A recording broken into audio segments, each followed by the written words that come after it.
शादी यानी क्या है सही में? कन्यादान वगैरह कहने के लिए कन्या या कुछ चीज है क्या? इसलिए वो नहीं चाहिए। और शादी में आप दोनों के बीच में मांगल्य वर वधु को मांगल्य सूत्र बांधना है, ये भी एक परंपरागत एक रूठी हुई एक विचारधारा है। इसकी आवश्यकता नहीं।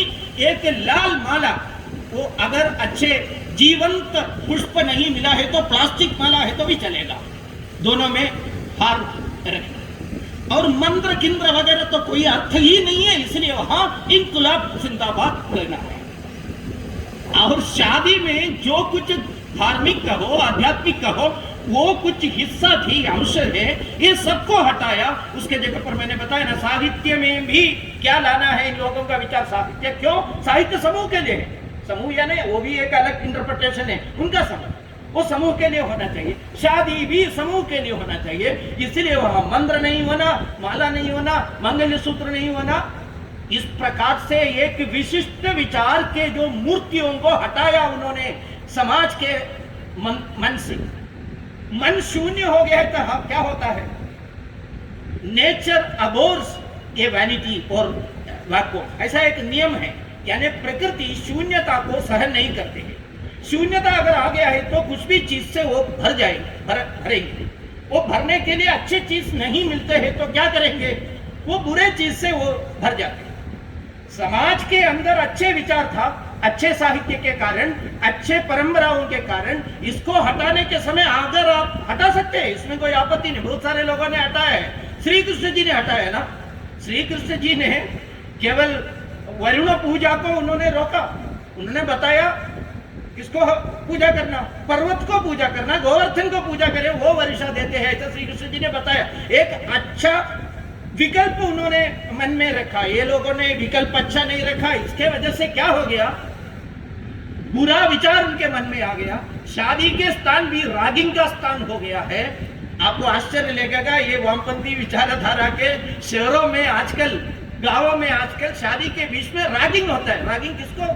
रेलिंग आप सुने होंगे, इंजीनियरिंग कॉलेज, बड़े बड़े शिक्षा संस्थानों में जूनियर लोगों को करते हैं। यानी शादी किए हुए लोग आकर शादी करने वाले या वर और वधु, ब्राइड एंड ब्राइड ग्रूम को रैक करते हैं। रैक करने का क्या क्या तरीका? एक तरीका यह है बॉम्ब फेंकना। दूसरा तरीका क्या है? वो दोनों बैठे के समय तो सांभर सब्जी सब बनाकर रखे होंगे बड़ा खाने के लिए, वो लेकर बाल्टी सहित इनके सर पर डालना। ये सब हो रहे हैं, आपको आश्चर्य लगेगा। This is the way in which nature abhors a vacuum. शून्यता को कैसे हटाते हैं?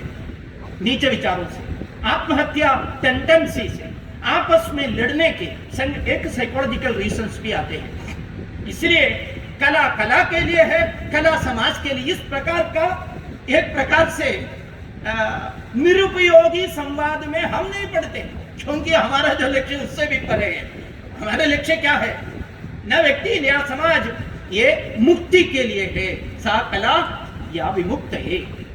ये पाश्चात्य विचार के बारे में भी, ये क्यों आ गया, इस विचार के बारे में भी थोड़ा बताकर मैं बाकी भी कुछ बातों के बारे में रखूंगा। टॉल्स्टॉय, लियो टॉल्स्टॉय, हम सभी को मालूम है, ये पाश्चात्य साहित्यकारों में सबसे महर्षि जैसा, सन्यासी जैसा व्यक्ति है। Is considered to be a noble person, but even in his what is art, यानी कला क्या है, लिटरेचर क्या है, इसके बारे में छोटी सी पुस्तक है टॉल्स्टॉय की। वो टॉल्स्टॉय की पुस्तक में लियो टॉल्स्टॉय ने ऐसा इंटरप्रेट किया है, आर्ट इज फॉर प्लेजर, कला सुख के लिए है। उन्होंने जो सुख के बारे में बताया वो तो उच्च सुख होगा, मुझे पता नहीं, लेकिन उन्होंने लिखा art for pleasure was validated in reference to the philosophy of the Greeks and the elevation of beauty as legitimate criterion with which to separate good from bad art. यानी ग्रीक फिलोसफी को संदर्भ से मान्य एक मापदंड क्या है कला के? वो प्लेजर के लिए, केवल सुख के लिए है, केवल सुख और कामुक भावनाओं के लिए है कला। यहाँ आए थे, ये तो उन्होंने फिलोसफी लिखकर रखा। लेकिन हिंदू और पाश्चात्य विचारधाराओं के महत्वपूर्ण फर्क, डिफरेंस मैंने पहले बताया। भारतीय या हिंदू सौंदर्य शास्त्र में सबसे महत्व रस को देते हैं। रस यानी आनंद, रसो वैसा, तैत्तिरीयोपनिषद कहते हैं रस है सबसे चिरंतन एटर्नल थिंग, वो आनंद है, सुख नहीं। सुख एक नीचे स्तर का है, इसके ऊपर का आध्यात्मिक आनंद के लिए है, उसको कहते हैं रस। ये रसानुभव आत्मबोध ब्रह्मानुभव के साथ, ये दोनों एक जैसा है, नहीं तो एक दूसरे से कॉम्प्लीमेंट्री है। हमारे यहाँ साहित्य और कला के द्वारा हमको पाना है रसानुभव, वो रसानुभव से के द्वारा वी मस्ट रीच दैट ब्रह्मानुभव। ये हमारे साहित्य का आनंद की खोज करना, वो खाज अंततोगत्वा अल्टीमेटली वो आध्यात्मिकता की खोज है, और परमात्मा से योग करना, ये आत्मबोध के लिए हमारे यहाँ साहित्य निर्माण सृजन होते हैं। मतलब सामान्य प्लेजर नहीं, आध्यात्मिक आनंद है हमारे यहाँ का जो लक्ष्य। इसलिए इस महत्वपूर्ण लक्ष्य रखकर साहित्य सृजन करने के कारण हम सामान्यतः कौन लिखा है, कौन ने बताया है, इस प्रकार कहीं पर लिखा नहीं, हमको इतिहास बोध नहीं है, इसलिए नहीं। ये महत्वपूर्ण उच्च स्तर का लक्ष्य हमारे साहित्य सृजन का था। It is only because of that, not because of our historical ignorance. जो बाहर के लोगों ने हमारे ऊपर आलोचना करते हैं, भारतीय लोगों को हिस्टोरिकल इंपॉर्टेंस नहीं था, डॉक्यूमेंट करने का विचार नहीं। ये लिखने वाले लोगों के मन में उस प्रकार के प्रसिद्धि, ये प्रचार, ये सब पहले से ही हटाया है, इसलिए वो तो लिखते रहते हैं, बाकी लोगों के भी सुविधा के लिए। ऐसा we are not writing for prayers, but we are writing, और पूर्वजों ने श्रेयस के लिए लिखते थे। श्रेयस था हमारे यहाँ के मुख्य उद्देश्य। भारतीय दृष्टिकोण के अनुसार सृष्टि यानी ये सृजन, साहित्य सृजन से एक प्रकार की सुंदरता का एक अनफोल्डमेंट होते हैं। वो अनफोल्डमेंट के द्वारा एक प्रकार से इस आनंद की खोज, मैंने पहले ही बताया, इसको थोड़ा थियराइज करके बताने के लिए कोशिश कर रहा हूं। आत्माभिव्यक्ति और आत्मबोध के तरफ ले जाने के लिए हमने साहित्य कर रहे हैं।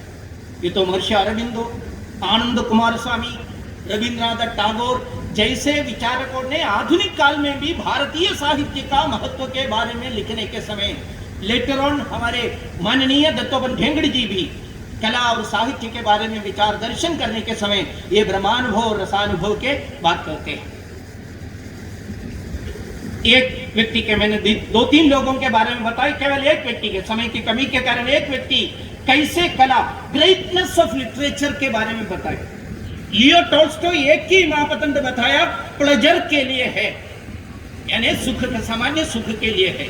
लेकिन अरविंदो ने जो बताया greatness of A literature, sorry मैं ओरिजिनल से कोट कर रहा हूं, I am quoting, the greatness of A literature lies first in the greatness and worth of its substance।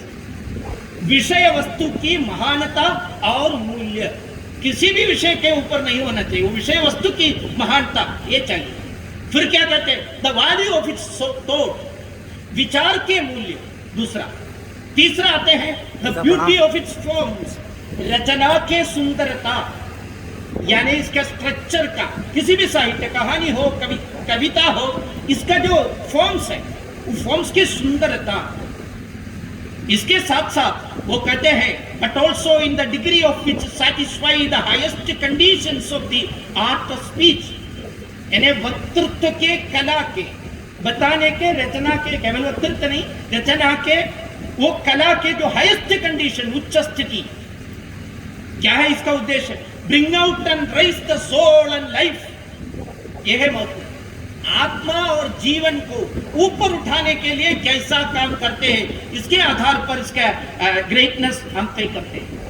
केवल मौजूदा व्यक्ति या मौजूदा सामाजिक जीवन के बारे में नहीं, एक एज, एक युग को, एक कालखंड को ऊपर उठ सकते हैं क्या, एक कल्चर, संस्कृति को और बढ़ा सकते हैं क्या, कौन लिखना चाहिए, कौन करना चाहिए, इसके बारे में भी अरविंदो कहते हैं through the genius of its greatest और most sensitive representatives of spirit. सबसे अच्छा संवेदनशील और प्रतिनिधि मन, ये सब करना चाहिए।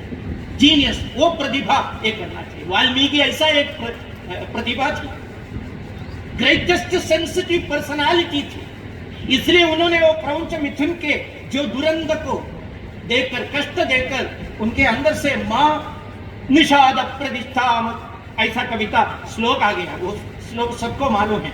लेकिन स्वाभाविक ढंग से कविता कैसे बाहर आ रहे, साहित्य कैसे बाहर आ रहे, इसका निदर्शन है दूसरा श्लोक। वो दूसरा श्लोक